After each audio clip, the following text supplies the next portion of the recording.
So I asked ChatGPT if it could give me a topic that I could look into that you guys would be interested in. And it said brain flossing and bilateral stimulation music. And I said, what the heck is that? So I guess we're going to find out. Let's get into it. Okay, well, I have no idea what this is, but I can guess. So let's see. Let's think of some initial questions so that I can kind of, you know what, let's not do this. Let's just look it up. What is brain flossing and bilateral stimulation music?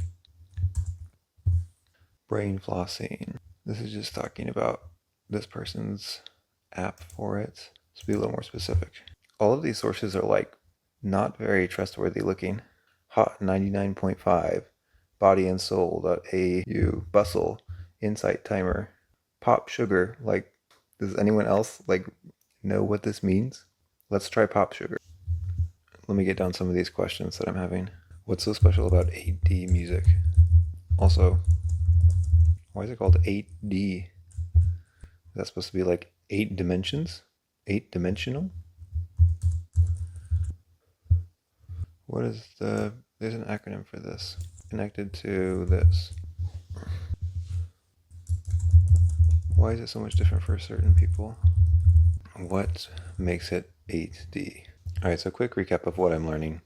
8D music, brain flossing or bilateral stimulation music, is a type of music that is 8D. I haven't found out what that means yet, but it's like if you put headphones in so that the music is contained and like focused on your two ears, it's meant to sound like something is clearing out all the gunk in your brain. It's like kind of like when you're flossing your teeth, the sound is like clearing out the brain, like the gunk and the brain stuff that like gets in there. I think they're trying to refer to like things that get into your brain throughout the day, or even just like I feel like they've been referencing neurodivergent people a lot. Like this is something that's particularly helpful for people who are neurodivergent. So if you like have a lot of sensitivity to noises or sounds or like just other things like sensory stimulation things, or you are someone who needs to stim, like if you're stimming, like you're flapping your hands or you're bopping or whatever, like there's a lot of different versions of stimming. So I guess listening to music could also be one version of stimming, and this could be helpful for that, but it's also helpful for people who aren't neurodivergent, I guess. It sounds like it really depends. Like it's the most helpful for neurodivergent people, but other people can find it helpful as well. But from what I was reading on this totally trustworthy website, Pop Sugar, if you're neurodivergent, you will probably get like actual benefits. But if you're not neurodivergent, it maybe will just sound kind of nice and like calming or soothing. Although there was other people who responded very poorly to it. Some ADHD people, or even just, I don't know, just some people who are neurodivergent who were listening to it, hated it, and it made them feel horrible. And some people it made them feel nauseous. So it's unclear what exactly is going on. It is also connected to rapid eye movement desensitization.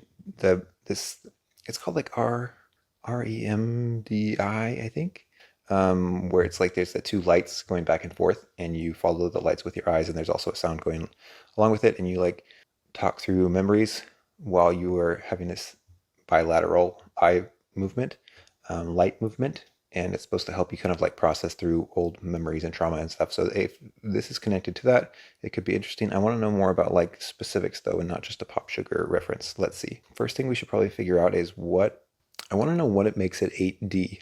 Like, what does that mean? Let's find out that first. I guess I should also add to the list. If it's helpful for some, can it also be harmful? Yeah, I was right. So 8D is standing for 8 dimensions. So the way it actually works is by combining equalization techniques, panning, and effects. So it's basically just like somebody figured out a combination of these different techniques to kind of create the illusion of like a lot of depth and sound, and like a way to distribute the sound in a way that sounds helpful.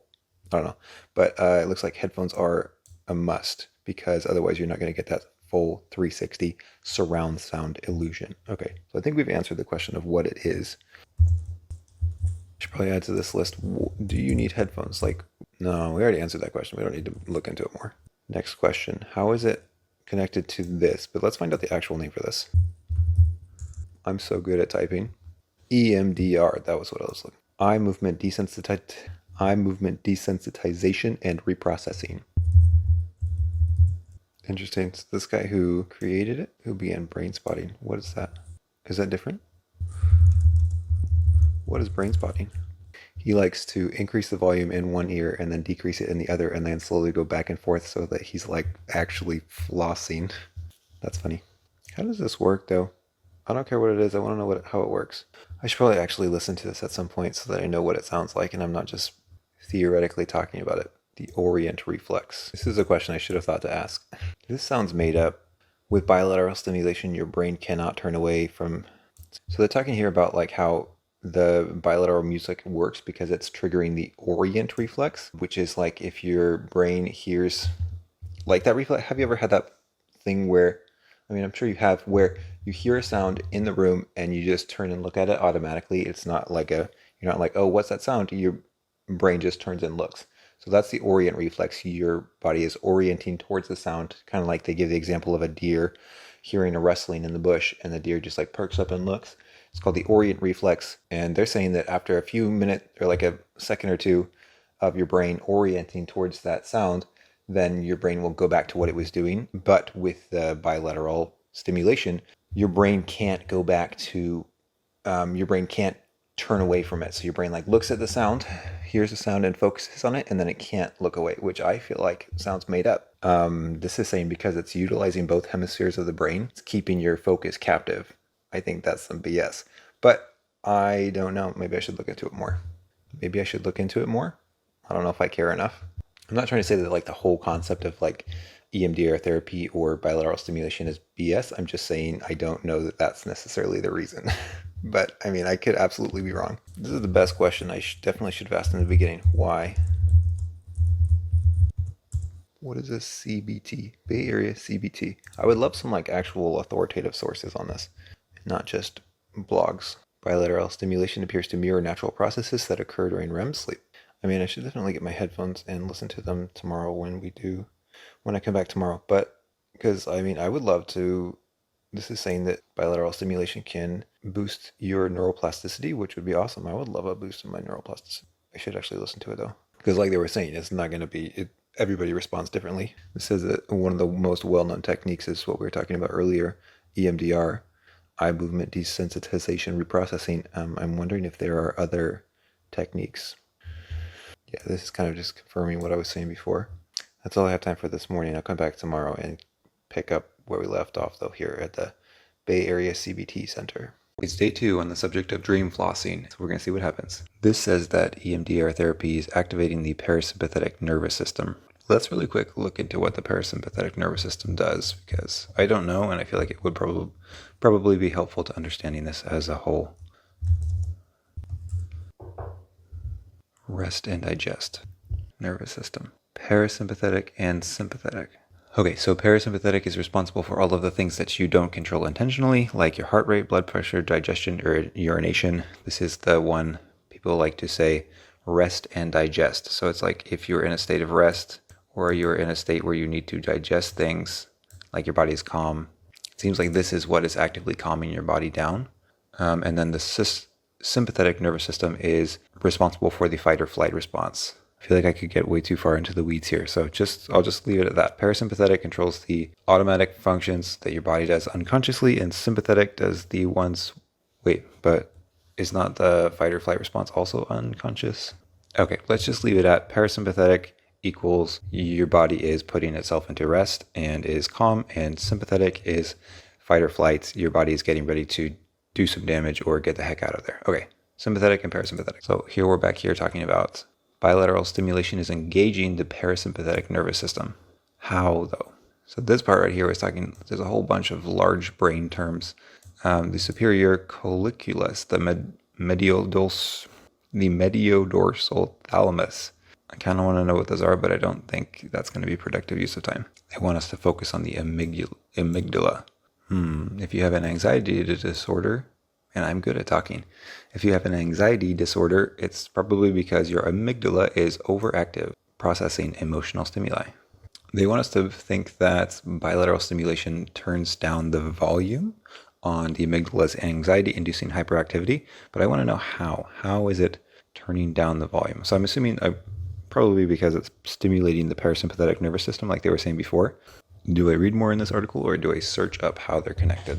Question mark. So this is also saying that the bilateral stimulation can create new routes in your brain, like the neural pathways. From what I understand, neural pathways are like, you know what? I'm not even going to try and get into it because I don't understand it. But they're mentioning neuroplasticity, which I think we talked about yesterday, which is like your brain's ability to form new connections and like learn and grow and create new synapses and neural pathways. So if you are taking, so I'm assuming what this is saying is that if you are using this therapy, EMDR therapy, to create new neural pathways while thinking about traumatic memories or anxiety-inducing memories, you're doing it in a controlled and safe environment, and you're like your body, so you're activating that parasympathetic nervous system, your body is calm and collected, you're in a safe place, but you're thinking about those triggering memories. And normally if you thought about those triggering memories, they would activate your sympathetic nervous system and get you going. But because the EMDR therapy is triggering the parasympathetic nervous system and like putting your body in rest and digest mode, you can then like create new neural pathways, new like memories. So you can like strengthen the parts of your brain that are okay with having those memories versus the parts of your brain that are freaking out because they have those memories, if I'm understanding this correctly, which is kind of cool, I guess. If I'm right, I don't know if that, I'm kind of just babbling, I don't know. So this is kind of interesting, but I want to know like what is with the movement. When I was looking into something yesterday, I can't remember, I think there's something about the actual, so like coming back to mental floss or brain floss, there is something about the like motion of going back and forth.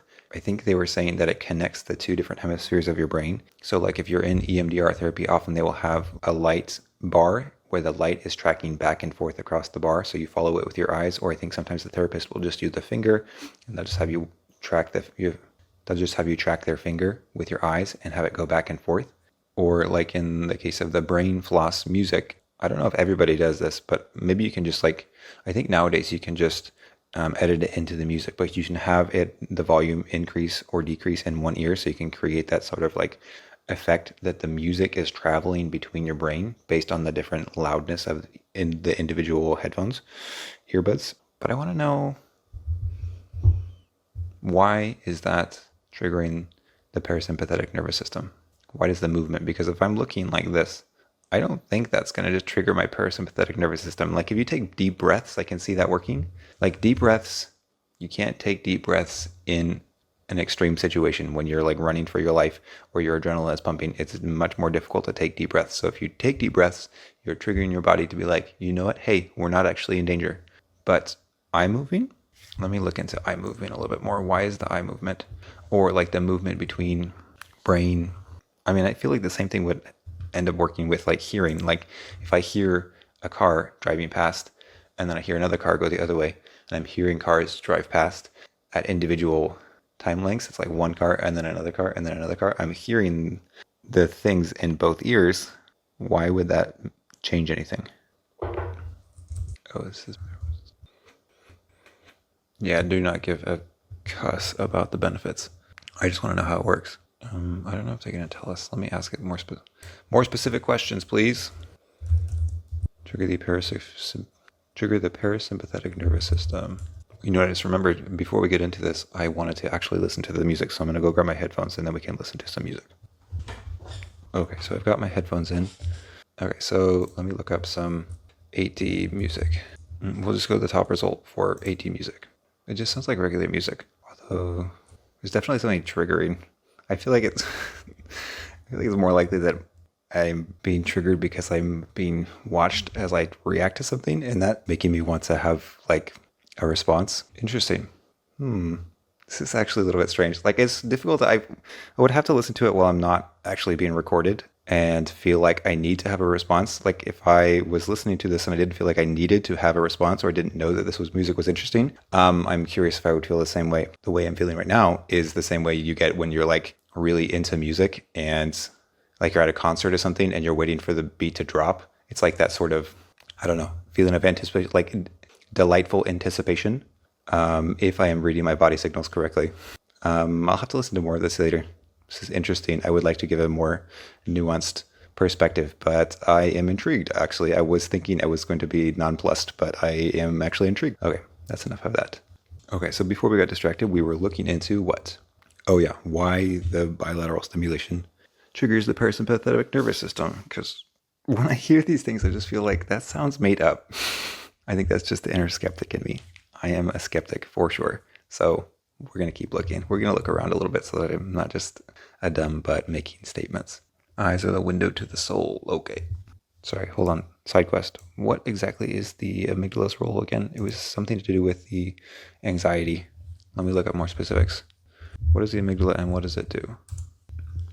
I like the Cleveland Clinic definitions. They seem to be helpful. Behavior, emotional control, and learning. It looks like the amygdala is known to control a lot of your emotions, including fear.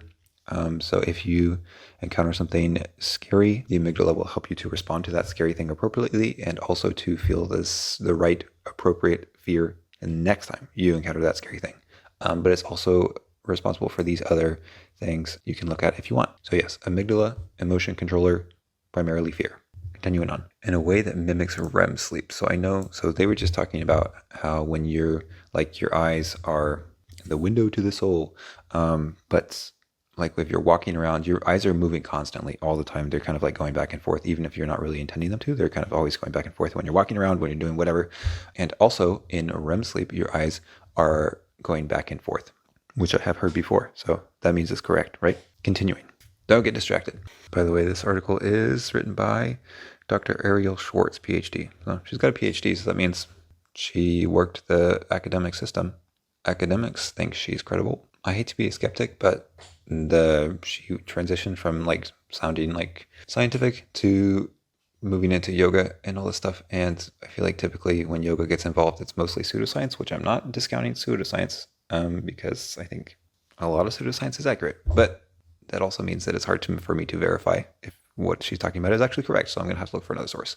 Quick aside, if there are benefits to the bilateral stimulation music, would it be bad to listen to it all the time? Like if I felt good listening to it and then I just started listening to only 8D music, would that be a bad thing? I would like to know. This would be an interesting study to get into later, where they used a lifeguard video game to stimulate the eye movement, work out the therapeutic effects that way. Scientific journals are notoriously long and not something I can read on the fly. Unfortunately, abstracts are about as in-depth as I can get in these kind of situations. Okay, let's keep looking. No, I don't care about if it works. I want to know how it works. The vagus nerve. Oh, that's the same doctor.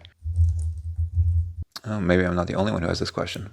Okay, so this is probably about as in-depth as I am ever going to want to get. So this abstract is saying that the eye movements during EMDR therapy activate cholinergic. Oh, I should probably look that up. And inhibit sympathetic systems, which is what we learned earlier about how the sympathetic system is the fight or flight response.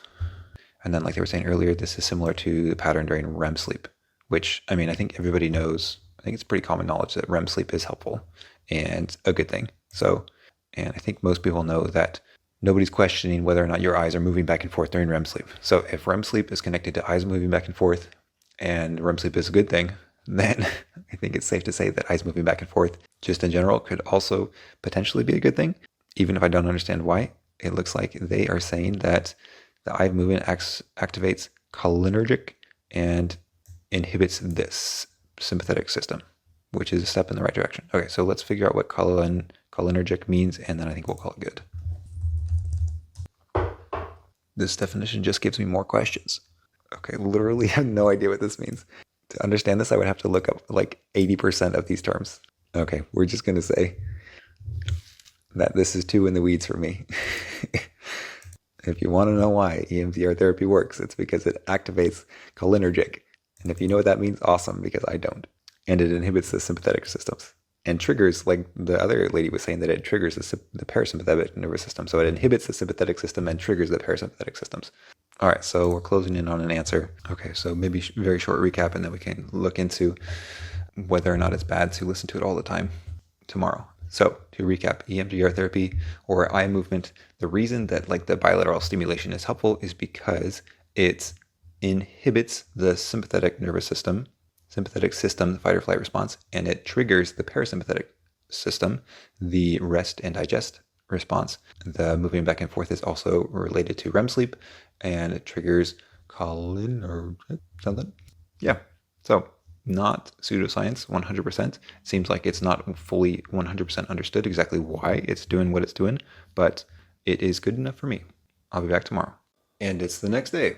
Got a fresh cup of coffee. Let's go. So we're talking about what happens if you do bilateral stimulation all the time. Like if we turn this music into our primary source of music and we're just listening to it like 8 hours a day, what happens then? Can you do too much bilateral stimulation? Do the dangers of EMDR therapy and like side effects count? I'm gonna keep looking. What journal is this? IJRPR. Oh, that's a good one. Binaural beats. Binaural? Binaural. Here we go. Can you become sick? There are a few drawbacks. The merits outweigh the demerits. Good use of the word. Oh, there's a software you can make your own 8D audio. Oh, dope. I kind of want to give that a try. Create 8D audio songs directly in the browser. Let's go. Am I falling down a rabbit hole? Maybe just a little. I don't have any music on my computer though. Bummer. Maybe I'll do this later. Oh, that sounds cool though. Focus in, Bob. Focus in. Still not really getting an answer. They're giving like side effects and like things that will happen if you listen to it and you are not meant to be listening to it. But that doesn't really answer my question about if you're listening to it too much, which I don't know. Maybe it's the same thing. Maybe I'm not asking the question specifically enough. Maybe I need to rethink this question. How much AD music is too much? Oh well, doesn't look like. Maybe I'm the only person who had this question. But the answer is not easy enough to find, so we're going to have to move on. Do I care enough about the history to look it up? Is that something I actually want to know? Let's look up some personal anecdotes, some success stories. Curious to hear what people's actual experiences are. Oh, come on, Medium. I might have to go on like Reddit or something to get people's actual experiences. Like, I want to know, is there anyone who was like, oh man, I was having a really hard time with this auditory stimulation stuff, and then I discovered 8D music, and then all of a sudden it's like a lot easier to deal with because, like there's like medication, like Adderall or whatever. I mean, these are like actual drugs that are affecting your system, but like 90% of it's placebo. I don't know about 90%, but a lot of it's placebo. So could this not also be like largely placebo and helpful if you are imbibing?